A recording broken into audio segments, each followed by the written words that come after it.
Partai Demokrasi Indonesia Perjuangan tendang Jokowi, Gibran dan Bobi.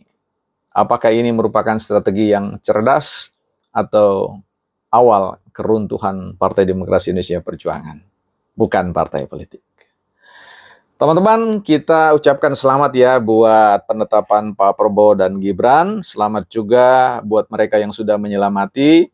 Dan selamat juga bagi mereka yang masih ada pada sebuah resisten, ya, oposisi pada keputusan final and binding, ya. Tapi ya itulah realitas politik yang perlu kita hadirkan sekalipun ada pertentangan-pertentangan dalam MK ketika ada komposisi 5-3 yang 3 dissenting opini dan kemudian mendapatkan sebuah pujian yang menurut saya over, ya, berlebihan, bahwa mahkamah 3 orang itu boleh dikatakan negarawan dan yang lain tidak negarawan, yang 5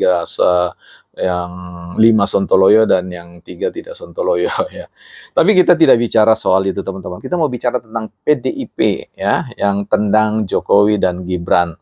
Mengapa keputusan ini kemudian baru dimunculkan atau dikuatkan, diaksentuasikan ke publik pasca penetapan MK itu? Saya kira ya tentu semua orang tahu tentang kalkulasi politik, kalkulasi pemilu, bahwa menendang Jokowi pada masa pemilu, pada masa di mana belum ada penetapan presiden, itu sama saja menendang diri sendiri atau menanduk diri sendiri. Nah, karena itu sangatlah wajar kalau kemudian baru belakangan ini mulai dihembuskan tentang posisi Jokowi dan Gibran yang sudah tidak ada di kandang banteng, ya, sudah diseruduk dengan paksa untuk keluar dari peternakan banteng, ya, seperti itu, dalam tanda kutip tentunya. Nah, pertanyaan yang diajukan tadi, apakah keputusan organisasi untuk menendang Jokowi, ya, ini kayaknya ini soal tendang menendang ini terminologi atau istilah yang dimunculkan karena tim kita ya, Garuda Muda U23 ini akan berlaga di Doha, di Qatar, untuk memetik kemenangan, bisa tampil di perempat final dan mengamankan tiket ke Olimpiade di Paris, ya. Kita doakan semoga saja itu terjadi. Nah, buat teman-teman yang hobi main bola, ini bukan sepak bola politik, ini sepak bola beneran, ya. Silakan teman-teman hadir di channel yang baru yang kita create untuk bicara tentang hobi, ya. Di samping kita berpolitik, sepak bola politik, kita mainkan sepak bola yang sungguh-sungguh sepak bola di channel catatan, ya, bukan catatan si boy, catatan si bola, ya, atau bukan juga catatan si bolang, tapi catatan si bola. Nah, kita kasih catatan yang lain lagi tentang persoalan PDIP tadi. Pertanyaannya tadi adalah apakah kemudian ke depan ini, ya, ini merupakan sebuah strategi yang bagus atau hanya merupakan satu ekspresi kemarahan yang kemudian, ya, sudah, ini bicara soal martabat, kita bicara tentang pengkhianatan dan seterusnya, ya. Nah, di sini harus kemudian kita refleksikan benar-benar apakah keputusan itu, kebijakan organisasi untuk menendang Jokowi dan Gibran keluar serta keluarga itu merupakan sebuah strategi atau kebijakan yang surplus bagi penguatan, ya, strengthen their organization. Jadi penguatan organisasi mereka sebagai organisasi politik yang menggembor-gemborkan tentang partai Wong Cilik, ya. Nah, yang tentu realitas sudah berkata lain. Wong Cilik yang sebenarnya yang diwakili itu mayoritas, ya, bahwa ada juga yang diwakili Wong Cilik, ya, semua partai punya Wong Ciliknya. Tetapi Wong majority ini, ya, Wong majority ini yang merupakan penentu. Dan kita kelihatannya kan jelas sekali bahwa ada arus migrasi, ya, dari kandang banteng menuju keluar kandang banteng dan masuk di kandang yang lain, ya, entah kandang pertanian pohon atau apa namanya, silakan saja.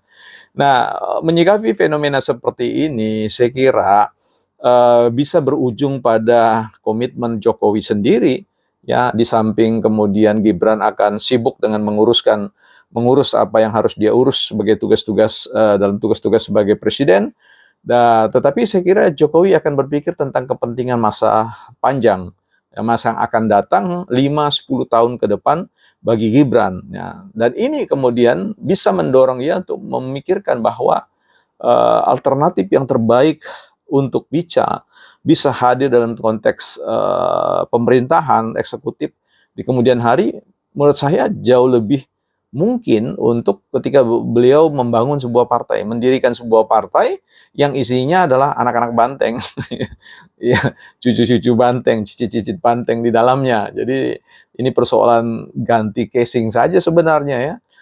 Inilah sebenarnya realitas sekarang kalau kita lihat di anak-anak muda, generasi Z dan generasi milenial yang merupakan pemilih terbesar yang semakin waktu semakin besar, dan mereka punya tradisi atau apa yang disebut dengan suka ganti casing. Jadi dia tidak akan pernah selalu mengatakan hari ini casing handphonenya adalah merah, besok bisa kuning, besok bisa putih, besok bisa warna-warni dan sebagainya. Itulah karakter pemilih kita yang harus diperhitungkan oleh Partai Demokrasi Indonesia Perjuangan. Ya, berbicara tentang semua partai yang ada di Indonesia, itu adalah partai yang memang sudah direstui oleh negara ini untuk bisa hadir karena dianggap ideologinya adalah ideologi Pancasila, ya seperti itu. Nah, tinggal persoalan yakin atau tidak yakin pada sebuah partai dan kemudian melihat apakah partai itu disusupi atau tidak disusupi. Nah, karena itu saya kira ini menjadi sebuah pembelajaran yang perlu dihitung dengan baik oleh Partai Demokrasi Indonesia Perjuangan, yang saya kira sampai hari ini kehilangan pegangan ya. Saya kira PDIP ini berada pada posisi rentan untuk kemudian terdefinisikan ulang, bahkan akan ke depan potensi pecah bisa saja terjadi ketika kekuatan harisma Bu Megawati itu tidak mampu lagi memegang itu ya. Artinya ada banyak konstituen-konstituen yang kemudian memiliki figur-figur karismatik lainnya seperti Prabowo, seperti Pak Jokowi, dan mungkin ada yang lain-lainnya.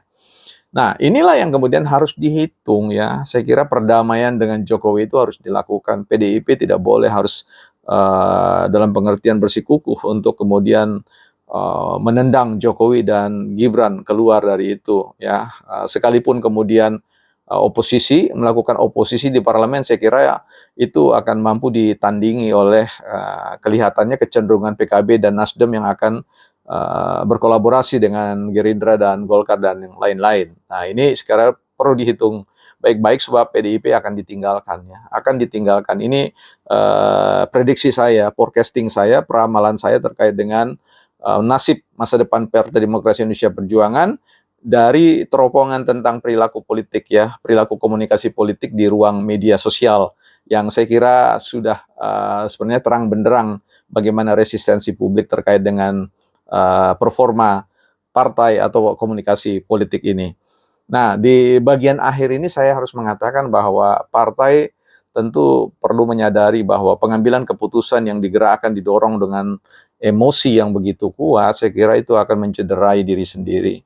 Ya, kalau ingin mengambil sebuah keputusan, sebaiknya adalah keputusan dalam kondisi yang betul-betul nyaman, tenang, terbuka, ya, tidak marah, ya, tidak menggemborkan pengkhianatan, dihancurkanlah tuduhan sana sini dan sebagainya. Saya kira kalau itu yang dilakukan, semakin kuat saya harus mengatakan PDIP mengalami titik yang disebut dengan apa yang disebut dengan teori Gerald Kayden, ya, titik optimal ya kepemimpinan PDIP dalam panggung politik, dan segera akan sliding, meluncur ke bawah. Apakah itu deras atau pelan-pelan tergantung dalam konteks perilaku politik Partai Demokrasi Indonesia Perjuangan berikutnya. Semoga itu tidak terjadi, semoga Partai Demokrasi Indonesia Perjuangan boleh berbenah, berefleksi secara mendalam, tidak dalam konteks emosional, bukan partai politik.